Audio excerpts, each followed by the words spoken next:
ভাইরে, তুই কি জানিস পড়াশোনা শেষ হয়ে গেল, কিন্তু ভবিষ্যৎটা নিয়ে খুব চিন্তায় আছি। কিছু একটা শিখতে চাই, কিন্তু খরচটাই তো বড় সমস্যা। আরে, চিন্তা করছিস কেন? তুই কি বিদ্যাসাগর জাতীয় যুব কম্পিউটার সেন্টারের কথা জানিস না? এই সেন্টারটা আবার কোথায়? সেখানে ভালো কিছু শেখায় নাকি? হ্যাঁ, ভালো, একদম দুর্দান্ত। এখানে সম্পূর্ণ বিনামূল্যে কম্পিউটার কোর্স করানো হয় পশ্চিমবঙ্গ সরকারের আর্থিক সহায়তায় উৎকর্ষ বাংলা ডিপার্টমেন্টের মাধ্যমে। ফ্রি মানে একদম ফ্রি, কোনো লুকোনো খরচ নেই।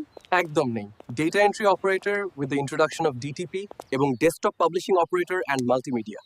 V2 কোর্স করানো হয়। কোর্স শেষে পাবি সরকারি স্কিল সার্টিফিকেট, আর সাথে 100% চাকরির সুযোগও, সবই ভালো ভালো প্রতিষ্ঠিত কোম্পানিতে। সত্যি এই সুযোগ তো হাতছাড়া করা যাবে না। একদম ঠিক। আর শোন, ভর্তি চলছে দক্ষিণ বারাসাত ক্যানিং আর মথুরাপুর সেন্টারে। আর এই সমগ্র পরিচালনায় আছেন সুপরিচিত দেবাশিস নস্কর স্যার। তাহলে আজই যোগাযোগ করবো, নাম্বারটা কি? আজই যোগাযোগ করুন স্ক্রিনে দেওয়া নম্বরে, আর চাইলে ভিজিট কর www.vsnyc.in। আজই ভর্তি হও, কম্পিউটার শিখে গড়ে তোলো নিজের ভবিষ্যৎ বিদ্যাসাগর জাতীয় যুব কম্পিউটার সেন্টারের সঙ্গে।